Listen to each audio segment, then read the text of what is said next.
Welcome back. In this lecture, we're going to cover Earth's long-term climate history and some important feedbacks. Let's get started. We're going to start off with a quick background slide on geologic time. The geologic timescale is a representation of time over very long timescales. We, as humans, are not used to thinking on these timescales because they are so much longer than human generations or even human presence on Earth. But this is the timescale that geologic processes operate on. The different divisions are based on the rock record of Earth so that similar Earth conditions and life forms are grouped together. Time is divided into eons, eras, periods, and epochs. This is shown well with the picture on the left. Time is denoted in millions of years, and different eons, eras, periods, and epochs are diagrammed out. Some interesting and significant developments for different times are listed on the right. The blow-up is just showing the Phanerozoic eon, since a lot of events humans tend to be interested in happened during this eon. I really like the image on the right too. It shows geologic time like the face of a watch or a clock. It is really helpful for understanding the relative amount of time different organisms have been on the planet. The colors in the main circle denote either eons or eras. Then there are circular lines on the outside that show when significant things occurred. There wasn't life on this planet for a very long time. This was during the Proto and Early Earth phase. This eon is called the Hadean because Earth looked kind of like a hellscape, or Hades. Then simple microbial life evolved and was the only form of life for a very long time. The purple line labeled prokaryotes shows this. Eukaryotes evolved next. Eukaryotes are shown in the dark blue line. We are eukaryotes, but for a long time there were only very simple single-celled eukaryotes, and then simple eukaryotes, multicellular eukaryotes like sponges. Animals are in green, mammals are in orange, and dinosaurs are up there in the red line. Then hominins, like us, have been here such a short time that we can't really even be seen on the clock face. Here's an image that shows the long-term evolution of Earth's climate. You can see that global temperature and precipitation have varied over geologic time, but they oscillate around a mean and don't ever deviate too far. Remember that climate is determined by the long-term pattern of temperature and precipitation averages and its extremes at a location. It can refer to areas that are local, regional, or global in extent. Earth's climate has been remarkably stable for about 4 billion years.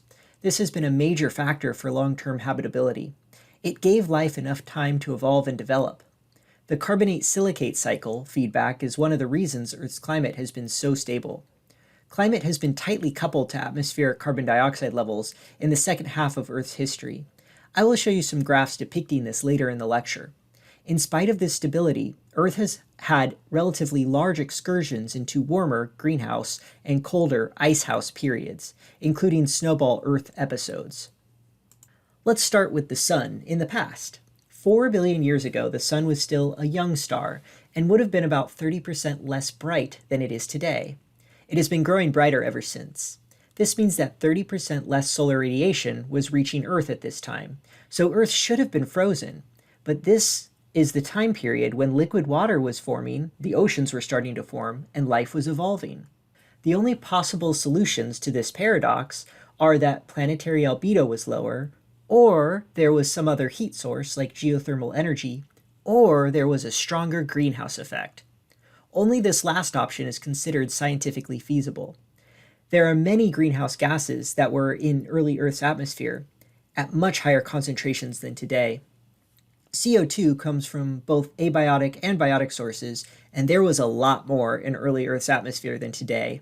Methane, CH4, also comes from abiotic and biotic sources, and was likely very important for Earth in the first half of Earth's history.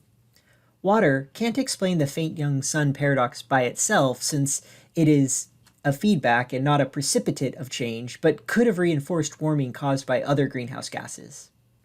Here are two time series showing atmospheric CO2, one dating back more than 400 million years.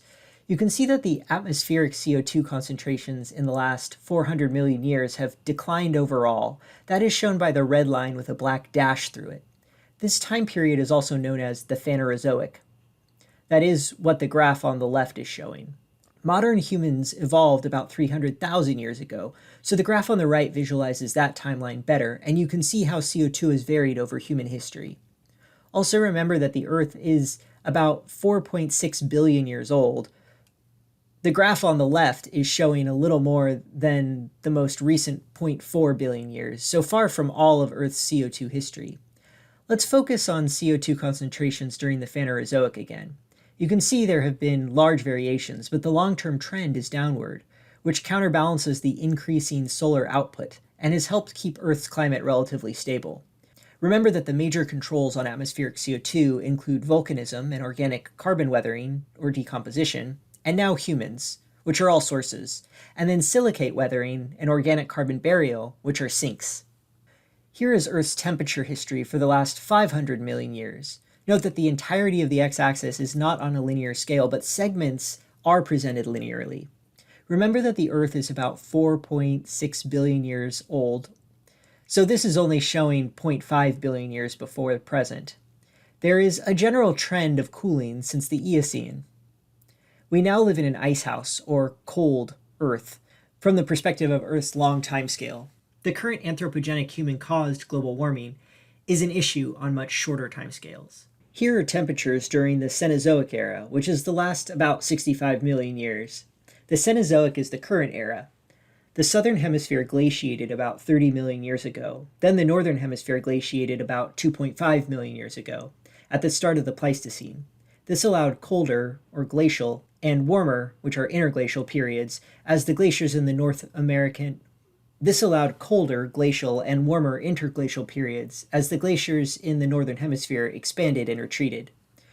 Those two factors, when the southern hemisphere and when the northern hemisphere got ice sheets, are visualized with the bars along the top marked southern hemisphere ice sheets and northern hemisphere ice sheets.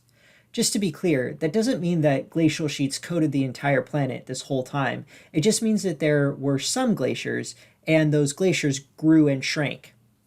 So the last time Antarctica was ice-free was about 34 million years ago, and since then, ice has covered more or less of the southern hemisphere, depending on if the Earth was in a glacial or interglacial period. We now live in the latest interglacial period, which is the Holocene, which is the last 12,000 years. Tectonic perturbances and changes to the carbonate-silicate cycle are at the heart of the Cenozoic long-term cooling, which consists of the last 65 million years or so.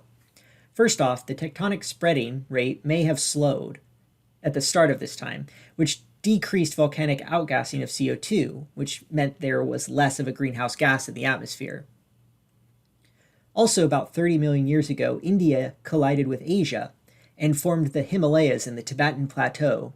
This created lots of higher terrain and also created lots of rain on the slopes of the Himalayas due to the adiabatic lapse rate, which increased the rate of silicate weathering and drew down atmospheric CO2.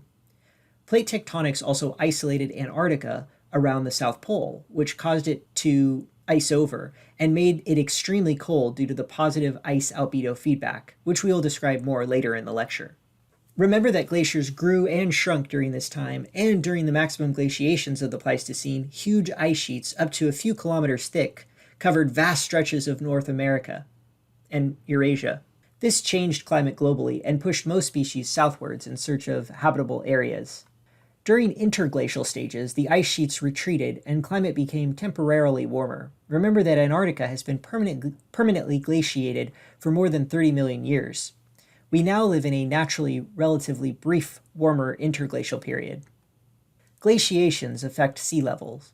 During the last glacial maximum, sea level was about 120 meters lower than today. The image on the right shows what coastlines looked like at this time. You can see all the continents look just a little fatter. Notable differences were that the UK was not an island. A land bridge connected Alaska and Siberia, which allowed organisms, including humans, to colonize new habitats, and the Black Sea was a lake. It's important to understand that Earth did not lose this water. It was just caught up in the terrestrial glaciers. When there are large-scale changes to climate, then animals that are adapted to different conditions can go extinct, and there were many extinctions associated with the end of the last ice age. At least 60 species, some of which I listed here, went extinct, but other species like reindeer, bison, and muskox survived. Human hunting likely contributed to the extinction of many species as well. Recall that Earth's climate depends on factors that affect astronomical radiative forcing, and several of these factors are on cycles called Milankovitch cycles. First is the distance to the sun, with things closer to the sun receiving more solar radiation. The size of the ellipse determines how far Earth is from the sun within its orbit, but obviously planets closer to the sun will get more solar radiation than planets further. But just talking about the Earth, we just have to think about the size of its ellipse. A factor that affects this is the eccentricity of Earth's orbit. That is how different Earth's orbit is from a circle. It is a little different though, and so we'll call this the second factor. Third is the obliquity of the ecliptic, or the axial tilt. This affects the seasons. Fourth is the timing of the seasons with respect to the perihelion. That relates to the dates of the solstices and equinoxes in relation to the date of the perihelion. The technical term for this is the precession, and it is the wobbling of Earth's axis. The eccentricity, obliquity, and precession vary naturally on extremely slow timescales known as Milankovitch cycles. Milankovitch cycles actually cause ice ages to start or end, at least they have during the Pleistocene. The eccentricity varies on about a 100,000 year cycle, the obliquity varies on about a 41,000 year cycle, and the precession varies on about a 21,000 year cycle. Precession matters more for climate at higher eccentricity. This means that the combination of the three Milankovitch parameters causes patterns of insolation on Earth to vary through time in complex ways. The astronomical theory of climate aims to explain the cycles of Pleistocene glaciation. The key appears to be summer insolation at high northern latitudes, which influences glaciers there. When there is a smaller obliquity, plus a northern hemisphere's summer that occurs during the aphelion, when the planet is furthest from the sun, then relatively low summer insolation at high latitudes. Then there is relatively low summer insolation at high latitudes, and this promotes glaciation. That is shown in panel A. When there is a higher obliquity plus a northern hemisphere's summer that occurs during the perihelion, when the planet is closest to the sun, then there is relatively high summer insolation at high latitudes, and this causes glaciers to melt. That's shown in panel B. The orbital configuration 127,000 years ago contributed to the end of a glacial period. It was the start of a warm interglacial period. The state of the precession cycle was such that the northern hemisphere summer solstice was almost coincident with the perihelion. The obliquity and eccentricity were higher than today as well. The orbital configuration was similar about 11,000 years ago when the last interglacial period, the Holocene, started. Here is a map showing the glacial cycles for the last 500,000 years, with glacial periods occurring at colder global mean temperatures. Global mean temperature today is about 14 degrees Celsius. Glacial cycles switched from a 40,000 year to a 100,000 year cycle about 800,000 years ago, matching Earth's eccentricity cycle, and we don't actually know why. Here is insolation at 65 degrees north latitude. The x-axis is in thousands of years since J2000. J2000 is an astronomy term that means Julian epoch. It is just January 1st, 2000 at 12 o'clock terrestrial time. So this graph goes both backward and forward in time. The blue line is the insolation on June 21st, the summer solstice. The red line is the annual average insolation. Notice that glaciations happened when climate was warm because of high insolation at northern latitudes about 130,000 years ago, and again about 11,000 years ago, shown by the vertical gray bars. Here is the insolation for 25 degrees north latitude for a shorter time frame. This is about the latitude of the Sahara Desert. There is geographical and archaeological evidence that the Sahara Desert was significantly wetter and greener about 7,000 years ago. Note that annual mean insolation 7,000 years ago was slightly less than today. Compare the gray bar with the pink line. But pay attention to the scale. It's only slightly less, and the insolation on the solstice is much higher than current day or the scale for the annual mean. This large seasonal difference is one of the things that contributed to significant atmospheric circulation changes, leading to much more rain in the area. Astronomic theory itself is not sufficient to explain climatic changes. Amplifying feedbacks likely play an important role as well. As I said toward the beginning of the lecture, CO2 and temperature are very strongly correlated due to a causal link, the greenhouse effect. This graph shows that well for the last 800,000 years. This graph is based on CO2, carbon dioxide, that was trapped in bubbles that were frozen in ice. And this time series only goes back 8,000 years. Other types of time series are used to assess CO2 concentrations beyond 800,000 years. Naturally, Earth would slowly slip into another glacial period now, but it is coming later than usual due to a low and decreasing eccentricity, and anthropogenic climate change may prevent it altogether. So let's talk about one of the most important positive feedbacks to Earth's climate, the ice albedo feedback. Albedo is the degree of reflectivity of a substance. It is actually the ratio of reflected to incoming solar radiation. Lighter objects tend to have a high albedo, meaning they reflect a lot of incoming solar radiation, and that radiation does not warm the Earth system. Ice and snow each have a high albedo, while water or dark vegetation each tend to have a low albedo. So when there is initial cooling, then more ice forms. This increases albedo, which means less solar radiation is absorbed by the Earth, which reinforces cooling and causes more ice to grow. Alternatively, when there is an initial warming, then ice melts. This decreases albedo, which means more solar radiation is absorbed, which reinforces warming and further melts ice. Ocean biology also influences atmospheric CO2, but climate influences ocean biology as well. Let's talk about how. Ocean biology and climate are interrelated through the biological pump, which is where phytoplankton, and phytoplankton complete photosynthesis, either sink to the bottom of the ocean or are eaten by something that sinks to the bottom of the ocean. This process captures atmospheric CO2 and transports it to the bottom of the ocean as organic matter before it is respired back to CO2. That's not to say that a lot of the organic matter is not respired into CO2 in the surface layer of the ocean. That does happen, but the biological pump is only describing the organic matter that does sink. This removes CO2 from the atmosphere for up to a millennium until the deep water is upwelled back to the surface. Additionally, some of the organic matter is also buried on the ocean floor and is not respired or reintroduced to the atmosphere for much longer geologic timescales. This map is showing areas with high amounts of photosynthesis in the ocean in greenish colors. Some areas of interest are called high nutrient low chlorophyll areas. These are areas where there seems to be tons of nutrients like nitrate and phosphate, but there is actually little to no photosynthesis. These areas typically lack iron, which is a micronutrient, and studies have shown that if you add iron, you can spur tons of photosynthesis. That is what the time series plot on the top is showing. This inspired a famous oceanographer to say, "Give me half a tanker of iron and I'll give you the next ice age." The reasoning behind this statement is a natural positive feedback that we observe. If there's less CO2, then it will be colder and drier. This leads to a higher equator to pole temperature gradient, which increases winds and causes more terrestrial iron, which is in the soils, to be carried out to the ocean. This is also helped by the drier conditions. This iron fertilization stimulates primary production and carbon export, leading to even less atmospheric CO2. It should be noted that we have tried to stimulate carbon export by fertilizing high nutrient low chlorophyll regions with iron, but we haven't been able to compensate for the complex biological communities that respond. The organic matter is quickly respired in the surface layers, typically.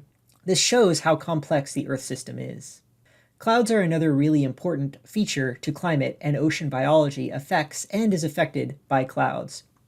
There are two proposed feedback mechanisms involving ocean biology and clouds. The claw hypothesis, which is named for the researchers Charlson, Lovelock, Andre, and Warren, is a proposed negative feedback loop.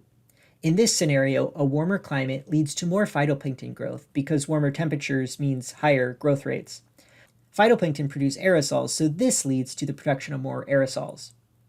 The aerosols act as cloud condensation nuclei, so there are more clouds. This increases the Earth's albedo, leading to a cooler climate and then less phytoplankton growth. One of the researchers subsequently proposed the anti-claw hypothesis, saying biology could produce a positive feedback loop. In this scenario, a warmer climate actually leads to less phytoplankton growth. This is because higher surface layer temperatures in the ocean mean that less nutrients from the deep ocean will make it to the surface. The layers are very strongly density stratified, which would prevent upwelling. This leads to less phytoplankton growth and means less aerosols are produced, leading to fewer clouds, which lowers Earth's albedo, which further warms climate. Obviously, both models are simple and leave out a lot of different factors like other trophic levels, but there is some evidence that the anti-claw hypothesis may be more likely. Let's talk about another feedback. This one is a negative feedback that involves terrestrial biomass. Most glacial interglacial feedbacks are positive, but not this one. Higher atmospheric CO2 leads to higher global surface temperatures. This leads to less ice and less aridity, or more moisture. Both of these factors increase terrestrial vegetation, which tends to love high moisture levels and warm temperatures. We know that plants photosynthesize and turn CO2 to biomass, so this decreases atmospheric CO2. Like I said at the beginning of this slide, there is evidence that the net feedback on glacial interglacial timescales is positive. Remember that carbon dioxide and temperature are strongly correlated in a positive way. This means that Earth's climate is unstable on these timescales, so small perturbations and chaos in the climate system can cause unpredictable responses with very large changes. Now let's look at some longer timescales.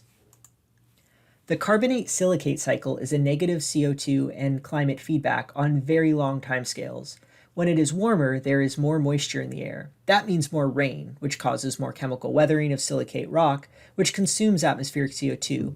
So there is decreased carbon dioxide in the atmosphere, which decreases the greenhouse effect and causes cooling. Conversely, when it is cooler, there is less moisture in the air. That means less rain, less chemical weathering of silicate rock, and therefore decreased consumption of carbon dioxide by weathering.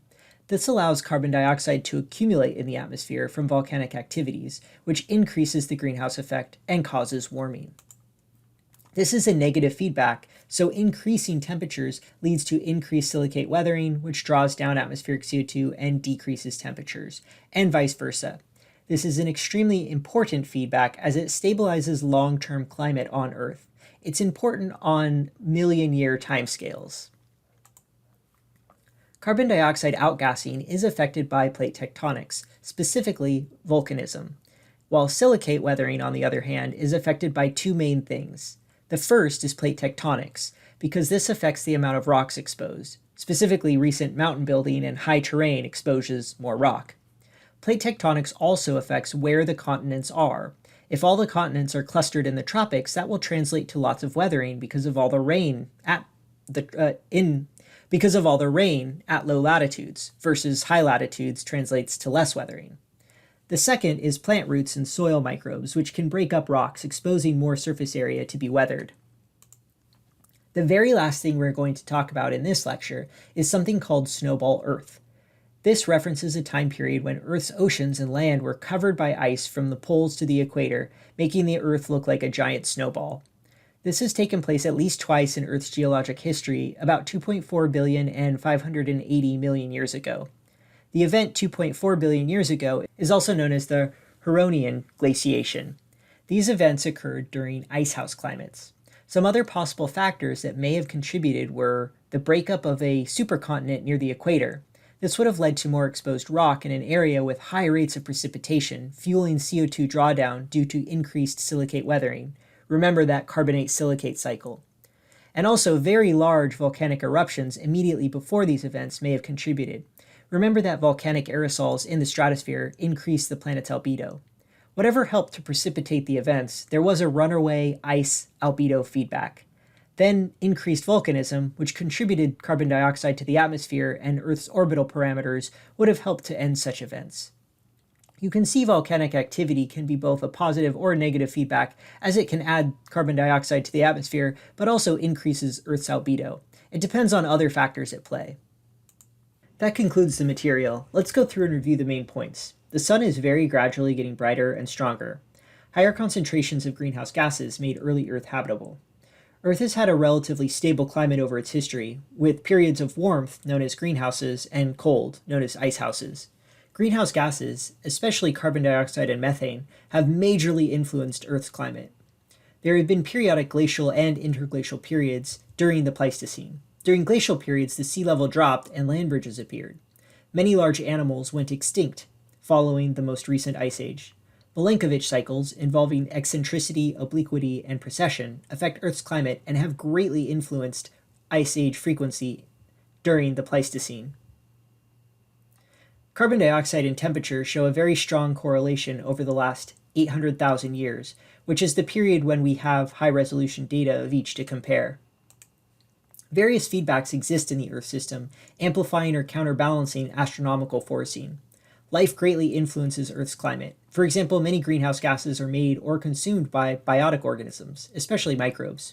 The biological pump is another example. Also, the production of cloud-forming aerosols by phytoplankton is a way that biology influences climate. But it is important to remember that Earth's climate also affects biological activities. Plate tectonics also greatly influences Earth's climate. It does this through the carbonate-silicate cycle, volcanism, and the orientation of the continents.